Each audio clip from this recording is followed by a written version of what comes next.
राधे राधे दोस्तों। लक्ष्मी जी ने भगवान विष्णु से कहा, हम भी तुम्हारे साथ पृथ्वी पर चलेंगे। भगवान बोले, प्रिय तुम क्या करोगी पृथ्वी पर जाकर। तब माता लक्ष्मी कहने लगी, प्रभु मैं तुम्हारे बगैर यहाँ वैकुंठ में नहीं रह सकती, मुझे भी ले चलो पृथ्वी लोक पर। ज़्यादा लक्ष्मी माता ने जिद करी तो भगवान बोले, अच्छा ठीक है चलो।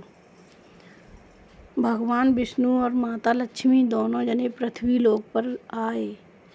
विष्णु भगवान ने कहा माता लक्ष्मी से, प्रिय आप उत्तर दिशा की तरफ मत जाइए। तब माता लक्ष्मी बोली, हाँ ठीक है, मुझे आपकी बात का ध्यान रहेगा।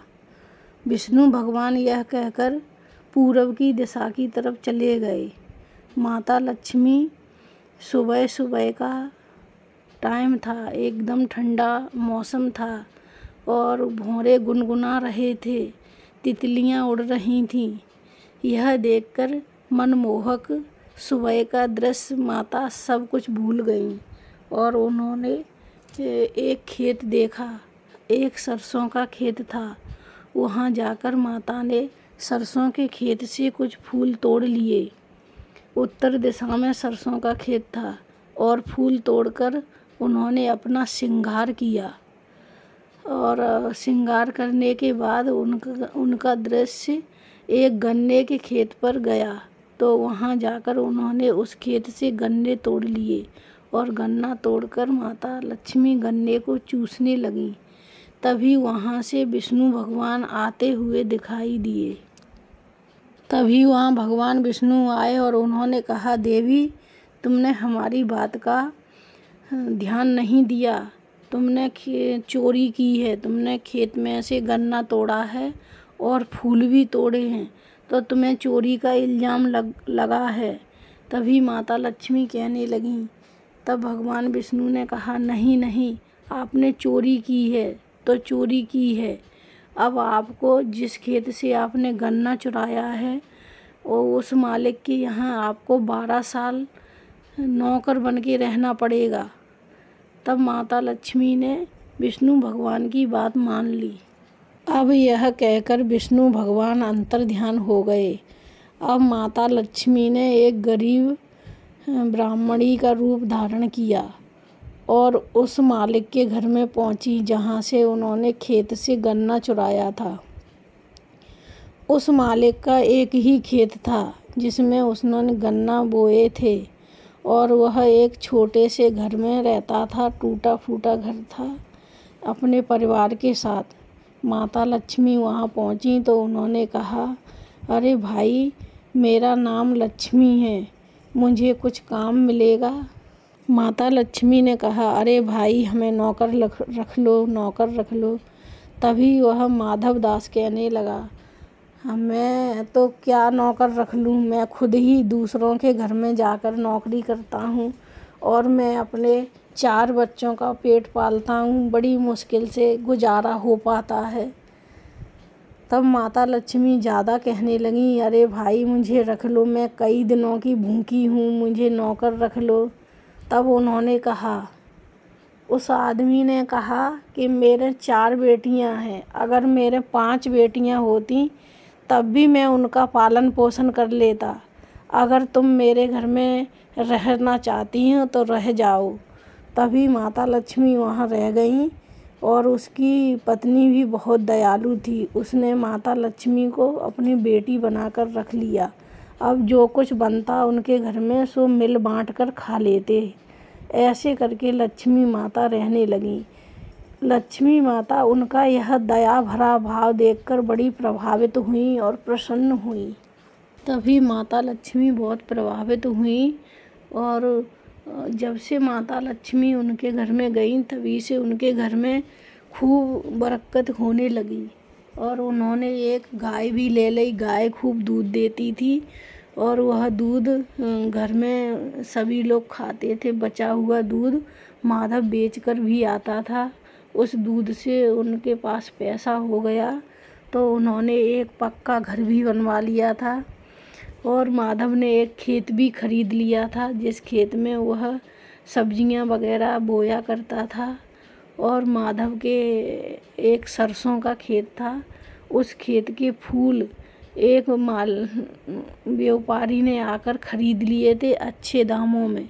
अब तो माधव के घर में बहुत बरकत होने लगी थी। एक दिन माधव की पत्नी कहने लगी, अरे सुनिए जी, आप जल्दी आइए, आज हम खीर पूड़ी बनाएंगे। तभी माधव कहने लगा, अरे वाह, आज खीर पूड़ी बनेगी, किस खुशी में बनेगी। तभी उसकी पत्नी कहने लगी, हमारे घर में चारों तरफ से खुशियाँ ही खुशियाँ आ रही हैं, तो क्यों ना उनको बाँट मिल के खाएँ। तभी माधव कहने लगा, आपने एक चीज़ का नोटिस किया है क्या? तुमने क्या? तो उसकी पत्नी कहने लगी, जब से ये लक्ष्मी बहन आई है तभी से हमारे घर में बहुत बरकत होने लगी है। तभी माधव ने कहा, हाँ यही तो मैं कहना चाहता हूँ, ये लक्ष्मी बहन के कदम पड़ते ही हमारे घर में हर चीज़ की कोई कमी नहीं है, सब चीज़ से भंडार भरे हुए हैं। तब माधव ने अपनी चारों बेटियों की शादी कर दी। अब वो लक्ष्मी बहन, अब माधव और माधव की पत्नी बूढ़े भी हो चुके थे, लेकिन लक्ष्मी जिस दिन से उस घर में आई थी वैसी की वैसी ही थी। यह बात कुछ उनको अजीब लगती थी। एक दिन माधव बाजार से घर लौट रहा था तो उसने देखा कि एक सुंदर सी स्त्री लाल साड़ी पहने खूब जेवर से सजी हुई दरवाजे पर बैठी है। जब माधव पास आया तो माधव ने देखा ये तो वही लक्ष्मी बहन है। तो माधव ने उन्हें पहचान लिया और कहा, माता, मैंने आपको पहचान लिया। माँ, आप मेरे घर में रहीं और मुझसे बहुत बड़ा अपराध हुआ है। आप जूठे बर्तन धोती रहीं, काम करती रहीं और मैंने आपसे काम करवाया। मेरे से बहुत बड़ा अपराध हुआ है। तभी वहाँ विष्णु भगवान प्रकट हो गए और उन्होंने कहा, माधव, आपसे कोई गलती नहीं हुई, सारी गलती तो लक्ष्मी की है। ये अपने गलती के कारण ही थी तुम्हारे घर पर रही है, इसमें तुम्हारा कोई दोष नहीं है। अब मैं लक्ष्मी को लेने आया हूँ। तब माधव कहने लगा, नहीं प्रभु, मैं इनको नहीं भेजूँगा। मैंने बहुत बड़ा पाप किया है, बहुत बड़ा अपराध किया है। मैंने इनसे बहुत काम करवाया है, अनजाने में मैंने बहुत पाप किया है सब। तभी भगवान कहने लगे, नहीं माधव, आपका कोई दोष नहीं है, आप चिंता मत करो, ये सब लक्ष्मी की ही वो थी भूल, इसी कारण तुम्हारे घर रह रही थी। और लक्ष्मी तो किसी के घर में नहीं टिकती, ये तो चंचल हैं, ये बड़े बड़े सेठों के घर में भी नहीं रुकती। लेकिन माधव तब भी नहीं मान रहा था। भगवान उन्हें समझा रहे थे लेकिन माधव किसी प्रकार मानने को तैयार नहीं। भगवान विष्णु कहने लगे, इनको बड़े बड़े लोग भी नहीं रोक पाते, ये इनका स्वभाव ही चंचल है, एक जगह नहीं टिकती। लेकिन माधव को भगवान समझाते रहे, माधव ने एक नहीं मानी, वो जिद करता रहा माता को रखने के लिए। तब माता ने कही, माधव, यदि तुम मुझे यहाँ रखना चाहते हो तो सुनो, धनतेरस के दिन अपने घर को साफ सुथरा करना, उसे खूब सफाई करना और एक घी का दीपक जलाना। तब मैं वहाँ आऊँगी और तुम्हारे घर पे रुकूंगी।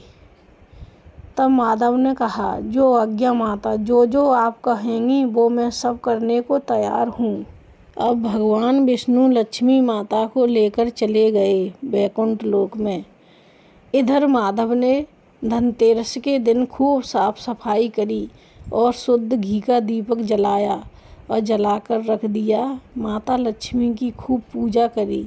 माता लक्ष्मी की कृपा से उसका घर धन धान से भर गया।